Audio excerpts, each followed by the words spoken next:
Voici un autre exemple de variation indirecte.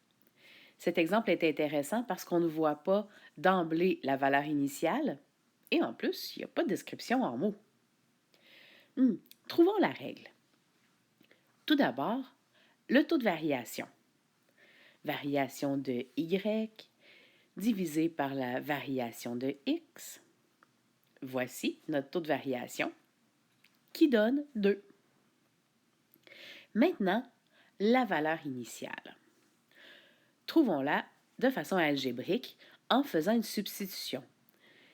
J'écris la règle telle que je la connais. On choisit un couple. Tiens, le couple 8-20. Je vais remplacer le x par 8, le y par 20 et faire quelques calculs algébriques. On trouve que b est égal à 4. Et notre règle se lit donc y est égal à 2x plus 4. Maintenant le graphique, qui, pour être parfait pour une variation indirecte, devrait être une ligne droite qui ne passe pas par l'origine. On trace les axes, on les nomme X et Y avec une flèche seulement à droite et en haut.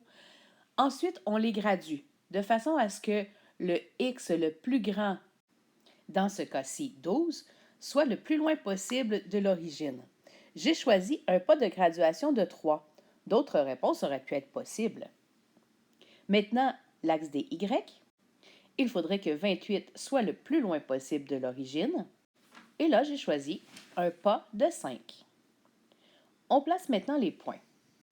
Je place le point 4, 12, 5, 14, 8, 20 et, tiens, pour le plaisir, 12, 28, même si 3 points sont suffisants.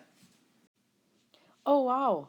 Ça fait bien une ligne droite et ça ne passe pas par l'origine.